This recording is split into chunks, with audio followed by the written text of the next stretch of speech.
আমিও এর মাঝে একটা কন্টেন্টে কথায় কথায় বলছিলাম যে শ্রীলঙ্কা সম্ভবত এখন এই এশিয়া কাপের সেকেন্ড বেস্ট টিম। মানে এই second best team of Asia, এটা একটা টার্মে পরিণত হয়ে গেছে। শুরুতে ব্যাপারটা ফান ছিল।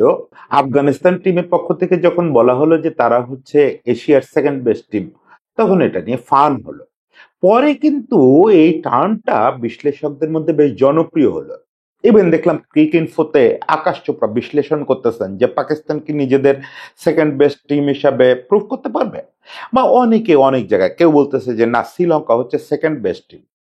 এই কথাগুলো বলার ভিতর দিয়ে একটা যে প্রচন্ড হিউমিলেশন ছড়ায় দেওয়া হচ্ছে, এটা কি আমরা টের পাচ্ছি, নাকি ফান, আলোচনার জন্য আলোচনা, কথার জন্য কথা বলতে গিয়ে আমরা স্পোর্টসের মূল সুর থেকে খুব সরে যাচ্ছি? আপনি যখন কোনো টুর্নামেন্টে সেকেন্ড বেস্ট টিম খোঁজার চেষ্টা করেন, তার অর্থ হচ্ছে আপনি বেস্ট টিম খুঁজতেছেন না, মানে বেস্ট টিম আপনি আগে থেকে জানেন। এই ক্ষেত্রে বেস্ট টিমটা ধরে নেওয়া হচ্ছে ইন্ডিয়া। আমরাও জানি যে ইন্ডিয়া এখন এশিয়ার বাকি দলগুলো হচ্ছে কাগজে কলমে এতটা আগায় আছে যে তাদেরকে আগে থেকে বেস্ট বলায় খুব একটা অন্যায় নাই। কিন্তু এই কথাটা যখন প্রাতিষ্ঠানিকভাবে বলা হয়, আকাশ চোপড়া যখন ক্রিক ইনফো শোতে বলেন, বা টাইমস অফ ইন্ডিয়া যখন তাদের নিউজে লেখে, ইভেন আমরাও যখন বলি, তখন বাকি টিমগুলোর জন্য এটা চরম মর্যাদা হানির একটা ব্যাপার। এটা স্পোর্টসের সঙ্গে যায় না। আমি আজকে ছোট্ট করে একটু বলতে চাই, কন্টেন্টটা বড় করতে চাই না, ছোট্ট করে একটু বলতে চাই, এই জাতীয় আলোচনা কোনো স্পোর্টসে করা উচিত না। আর ইন্ডিয়াকে বেস্ট ধরে নিয়ে এশিয়া কাপ হবে, ইন্ডিয়া এতটাও পরাশক্তি পৃথিবীতে কোনো আমলে নিজেকে প্রুভ করতে পারে নাই। ফলে ইন্ডিয়ার যদি ওই সিংহাসনটা আগে থেকে দখল করে রাখার মতো পারফরমেন্স থাকতো, তাও ধরেন এটা নিয়ে আলোচনা চলতো। তো এই দুইটা পয়েন্টে একটু কথা বলি আজকে। প্রথমে আমি বলি যে স্পোর্টসের মূল সুরের সঙ্গে কেন এই কথাটা যায় না। দেখেন, স্পোর্টসের মূল সুর হচ্ছে যতক্ষণ না পর্যন্ত রেজাল্ট হয়ে যাচ্ছে, তখন পর্যন্ত সব কজন প্রতিযোগী সমান। দেখেন, অলিম্পিকের মতো ইভেন্টে যতক্ষণ না পর্যন্ত রেজাল্ট হয়, ততক্ষণ পর্যন্ত কিন্তু আমাদের দেশ থেকে যাওয়া সুইমার জুয়েল ভাই আর মাইকেল ফেলপস, এরা কিন্তু একই জায়গায় থাকে। যখন হিটটা হয়, দেখা যায় যে ঘটনাচক্রে ওই ফেলপস আর জুয়েল ভাই একই পুলে হিট দিচ্ছে। ওই জায়গায় কিন্তু আলাদা করা হয় না, আলাদা করার কোনো সুযোগ নাই। কেউ বলে না যে বোর্ডকে হিট দিতে হবে না, বোর্ডকে হিটে অংশগ্রহণ করতে হবে না, কারণ সে তো বেস্ট, আমরা তো সেকেন্ড বেস্ট খুঁজতেছি। এটা স্পোর্টসের সঙ্গে যায় না। এবং এটা স্পোর্টসের সঙ্গে যায় না শুধু নীতিগত অর্থে না, একটা তো অবশ্যই বাকিদের, আপনার প্রত্যেক প্রতিযোগীকে সমান সম্মান দিতে হবে। শুধু বাংলাদেশ থেকে যাওয়া প্রতিযোগী না, আপনি যদি দেখেন, ওই যে একবার গল্প করছিলাম যে 50 মিটার পুল কখনো চোখে দেখে নেই, এরকম আফ্রিকান দেশ থেকে আসা প্রতিযোগীও ওখানে মাইকেল ফেলপসের সমান। কারণ অলিম্পিকের মোটোটাই তাই যে পৃথিবীর সব অ্যাথলেট সমান। হ্যাঁ, শেষ বিচারে গিয়ে কেউ একজন চ্যাম্পিয়ন হবে, কিন্তু মানে রেস শুরু হওয়ার আগেই তাকে বেস্ট বলা যাবে না, এই সুযোগ নাই। এবং সেটা আসলে ইতিহাসও তা বলে না। ইতিহাস বলে যে এই জাতীয় কথা বলারও আসলে স্পোর্টসে তেমন কোনো সুযোগ নাই। তাই যদি হতো, তাহলে তো বিশ্বকাপ ফুটবল আয়োজনের দরকার ছিল না। বিশ্বকাপ ফুটবলের আয়োজন, আপনি প্রতি বছর যে র্যাঙ্কিং 1 নাম্বার দল, তাকে আপনি বিশ্বকাপটা দিয়ে দেন। তা তো হয় না। র্যাঙ্কিং দিয়ে তো ট্রফি হয় না, র্যাঙ্কিং দিয়ে তাৎক্ষণিক একটা মান নির্ণয় হয়। ওইটা দিয়ে গ্রুপিং ঠিক করা হয় কে কোন গ্রুপে যাবে, কিন্তু শেষ বিচারে আপনাকে খেলেই জিততে হবে। এবং এটা খুব মজার একটা ঘটনা, ফিফা র্যাঙ্কিং চালু হওয়ার পর থেকে সম্ভবত র্যাঙ্কিং এর 1 নম্বরে থাকা দল কখনোই বিশ্বকাপ জিততে পারে নাই। মানে ঠিক উল্টো ঘটনাটা ঘটছে। আপনি যাকে বেস্ট মেনে নিয়ে খেলবেন, আসলে সে বেস্ট হচ্ছে না।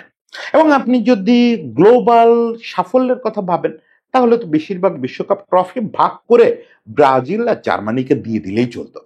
এই দুটোই তো পৃথিবীর সবচেয়ে বড় ফুটবল পরাশক্তি। আমি আর্জেন্টিনার টি শার্ট পরেই এ কথা বলতেছি। আসলেই তাই। ব্রাজিল এবং জার্মানি, এই দুটো দলই বেশিরভাগ ফুটবল বিশ্বকাপের দাবিদার। হ্যাঁ, এর ভিতরে 2-4টা হয়তো আমরা আর ইতালি দাবি করতে পারতাম যে এই ট্রফিটা আমাদের দেন, বাকি সব আপনাদের। তাই কি হয়? ব্রাজিল 5টা বিশ্বকাপ জিতছে, জার্মানি 4টা বিশ্বকাপ জিতছে, ইতালিও তো 4টা বিশ্বকাপ জিতছে, যে ইতালি প্রায় ফার্স্ট রাউন্ডে বাদ পড়ে যাচ্ছে আজকাল। আবার আর্জেন্টিনাও যদি সব ঠিক থাকে, হয়তো 2-1 বিশ্বকাপের মধ্যেই 4 নাম্বার বিশ্বকাপ জিতে ফেলবে। তার মানে অন পেপার বেস্ট আগে থেকে কাউকে ডিক্লেয়ার করা যায় না। এবং আমরা গ্লোবাল টুর্নামেন্টগুলোর হিস্ট্রি দেখলে দেখব প্রত্যেকটা গ্লোবাল টুর্নামেন্টে ফেভারিটরা চ্যাম্পিয়ন কমই হয়েছে। মানে আগে থেকে আমরা যাদেরকে বেস্ট ভাবছি, বলি নাই, এটা বলা হয় না কখনো যে হট ফেভারিট পর্যন্ত বলা হয়, কিন্তু হি ইজ দ্য বেস্ট এই কথা বলে কখনো টুর্নামেন্ট শুরু হয় না। যাদের আমরা হট ফেভারিট ভাবছি বেশিরভাগ ক্ষেত্রেই তারা চ্যাম্পিয়ন হয় নাই। 2002 বিশ্বকাপে হট ফেভারিট ছিল আর্জেন্টিনা, ফার্স্ট রাউন্ডে বাদ পড়ছিল। এরকম ঘটনা আপনারা জানেন না? কত উদাহরণ এরকম চোখের সামনে। আবার 2002 বিশ্বকাপে এই বাছাই পর্বে সবচেয়ে স্ট্রাগল করে আসলো এবং প্রথমবারের মতো বাছাই পর্বে বাদ পড়ার মতো অবস্থা হয়েছিল ব্রাজিলের। এসে সেই 2002 বিশ্বকাপ তারা জিতে নিল। কি গোল্ডেন একটা টিম! এগুলো আসলে এভাবে হয় না, অন পেপার যে হয় না এইটা মনে হয়। আচ্ছা, বাকিদের কথা বাদ দেন, ইন্ডিয়ানরা কি বলেন? আপনারা কি মনে করেন যে অন পেপার আসলে এইসব ডিসিশন নেওয়া যায়, কাউরে বেস্ট বলা যায়? তাই যদি হতো 2013 থেকে 2023, এই যে 10 বছর ইন্ডিয়া একটা গ্লোবাল ট্রফি জিতলো না, একটাও আইসিসি ট্রফি জিতলো না, না একটা টি-20 ওয়ার্ল্ড কাপ, না একটা ওয়ানডে বিশ্বকাপ, না চ্যাম্পিয়ন্স ট্রফি, না টেস্ট চ্যাম্পিয়নশিপ, কিচ্ছু জিতলো না এই 10 বছর। এই 10 বছর ইন্ডিয়ার টিমটা কেমন ছিল? আপনি যদি কাগজে কলমে দেখেন তাহলে আসলে ইন্ডিয়ার ইতিহাসের সর্বকালের সেরা টিমটাই খেলছে এই 10 বছরে। মানে অবশ্যই আমি মাথায় রাখতেছি যে এর আগের জেনারেশনে সৌরভ গাঙ্গুলি, সচিন টেন্ডুলকার, রাহুল দ্রাবিড়রা খেলে গেছেন। তারপরেও আমি বলবো ব্যাটিং বোলিং ভারসাম্য সব মিলায় যদি বলেন তাহলে 2013 থেকে 23-এর যে 10 বছর, এই দশকে ইন্ডিয়া সব মিলায় মোস্ট ব্যালান্সড এবং মোস্ট পাওয়ারফুল টিম নিয়ে মাঠে নামছে। বিরাট কোহলি, রোহিত শর্মা থেকে শুরু করে বুমরা বা মানে পুরো টিমই তো আসলে তারকা বহুল টিম। ওই রবীন্দ্র জাদেজা, রবিচন্দ্রন অশ্বিন, কি সব তারকা! কিচ্ছু জিততে পারে নাই, 10টা বছর কিচ্ছু জিততে পারে নাই। কোথায় গেছে সেই সময় এই যে আগে থেকে নির্ধারিত বেস্ট? কিচ্ছু হয় নাই। বা এদের কথাও বাদ দেন, যখন ইন্ডিয়ার বিগ ফাইভ ছিল, মানে টেন্ডুলকাররা ছিলেন, সেই সময় হয় নাই এই ঘটনা? 2007 বিশ্বকাপে টপ ফেভারিট ছিল ইন্ডিয়া। সেই 2007 বিশ্বকাপে এই বাংলাদেশের কাছে, মানে আমাদের কাছে হেরে ফার্স্ট রাউন্ড থেকে বিদায় নিয়েছিল সেই দল। যে দলটা ওরকম স্টারডাস্টেড একটা দল ছিল, যে দলের কোচ ছিলেন গ্রেগ চ্যাপেল, মানে কি মহিরুহ একটা দল। আবার ওই বছরেই একটা তরুণ দল, একটা নবিশ দল গিয়ে ইন্ডিয়ার বিশ্বকাপ জিতে আসলো। মানে যেখানে তারা ফেভারিট না, তখনও পর্যন্ত ইন্ডিয়া টি-20টারে গুরুত্বই দেয় না। ইন্ডিয়ান ম্যানেজমেন্ট মনে করে টি-20 একটা ফালতু খেলা। ওই 2007 বিশ্বকাপ জেতার ফলেই তারা টি-20-র দিকে নজর দিল, তার আগ পর্যন্ত ওটাকে তারা পাত্তাও দিত না। মানে ব্যাপারটা আসলে অন পেপার আগে থেকে হয় না, এবং সেটা সবচেয়ে ভালো ইন্ডিয়াই বোঝে। এক এশিয়া কাপে কতবার তারা ফেভারিট হিসাবে এসে ফাইনালে আসছে, ফাইনালে উঠতে পারে নাই, এমনও হয়েছে। আমরা যে ফাইনালটা খেললাম 2012-তে, এই সচিন টেন্ডুলকার 100তম সেঞ্চুরি করলেন, তারা অন্যতম ফেভারিট ছিল ইন্ডিয়া। ওই তাদের ছিটকে দিয়ে আমরা ফাইনালে চলে আসছিলাম, 2 রানের জন্য আমরা হেরে গেছিলাম। শুধু যদি এশিয়া কাপের কথাও ধরেন, হ্যাঁ, এশিয়া কাপে অবশ্যই সবচেয়ে সফল দল ইন্ডিয়া। তারা এ পর্যন্ত, আমরা এটা 17 নাম্বার এশিয়া কাপ দেখতেছি, মানে এর আগে 16টা ট্রফির নিষ্পত্তি হয়েছে, তার মধ্যে 8টাই তারা জিতছে। তার মানে 50% ট্রফি তারা জিতছে। তারপরও যদি আপনি আগে থেকেই বেস্ট হন তাহলে তো আপনার 50 না হয় পার্সেন্টেজটা 80, 90, 100ও হইতে পারতো। বাকিরা তো কেউ চ্যাম্পিয়নই হওয়ার কথা না, তা তো না। শ্রীলঙ্কাও 6টা ট্রফি জিতছে। শ্রীলঙ্কা এখানে এত দাপট দেখাইছে, এবং যদি তাদের কিছু ভাগ্য এদিক ওদিক না হতো তাহলে আসলে শ্রীলঙ্কা আর ইন্ডিয়ার ট্রফি, এশিয়ান কাপ ট্রফি প্রায় সমান থাকতো। ও এই ব্যাপারগুলো বলা এই কারণে যে ইন্ডিয়াকে ছোট করার জন্য না। ইন্ডিয়ার যে দাপট বা বর্তমান পৃথিবীতে যে আধুনিক ক্রিকেটটা খেলা হচ্ছে, এই ক্রিকেটে ইন্ডিয়া আসলে অনেক বড় দল।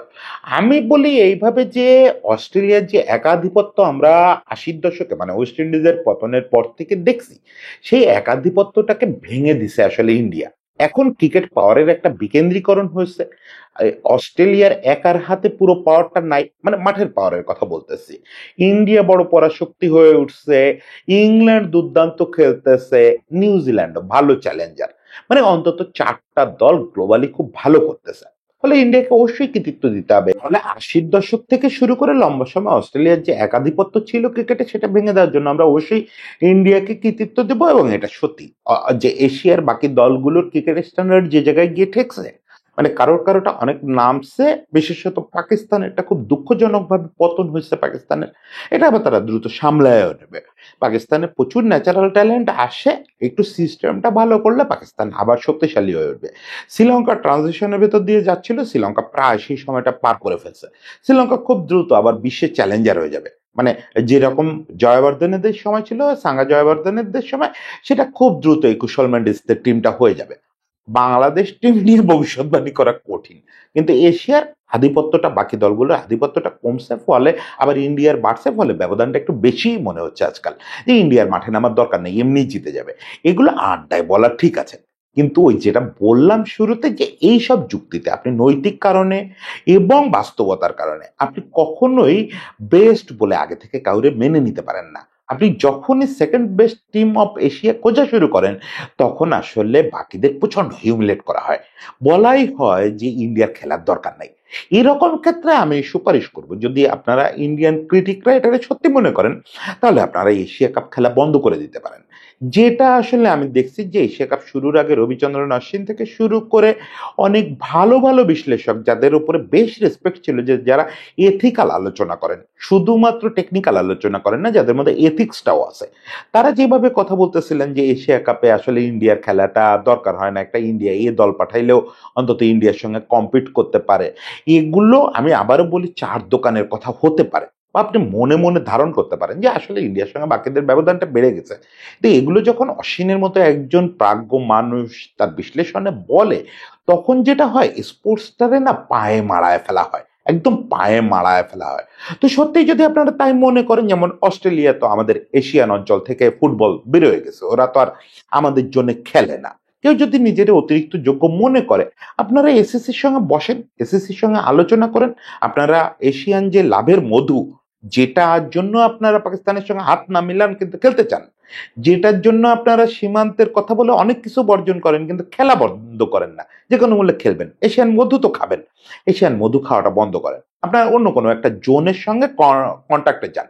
এই উদাহরণ তো স্পোর্টস দুনিয়ায় যথেষ্ট আছে, যে এশিয়ান দেশ খেলে ইউরোতে, এশিয়ার অনেকগুলো দেশ এখন ইউরোপে খেলে ফুটবল। এই ফলে ক্রিকেটেও আপনারা এটা তৈরি করেন, আপনারা তো ক্রিকেট দুনিয়ার মানচিত্র একারাই বদলায় দিতে পারেন। আপনারা এখন থেকে অস্ট্রেলিয়ান জোনে অস্ট্রেলিয়া, ইন্ডিয়া আর নিউজিল্যান্ড হলে তিনটা কোয়ালিটি দল হয়, আমরা গরিবরা এই পাশে থাকি, আমরা দুর্বলরা এই পাশে থাকি। বা আপনারা চাইলে, আর তো কোনো জোন নাই, ইউরোপে গেলে আপনারা আর ইংল্যান্ড দুটো দল থাকে, আফ্রিকা গেলে আপনারা সাউথ আফ্রিকা, অস্ট্রেলিয়ান জোনে যাওয়াই ভালো, ওখানে তিনটা কোয়ালিটি দল পাবেন তাইলে। আর আমাদের তাহলে মাফ করে দেন, মানে আমরা এইভাবে আগে থেকে কাউরে বেস্ট মেনে নিয়ে আসলে খেলতে পারবো না।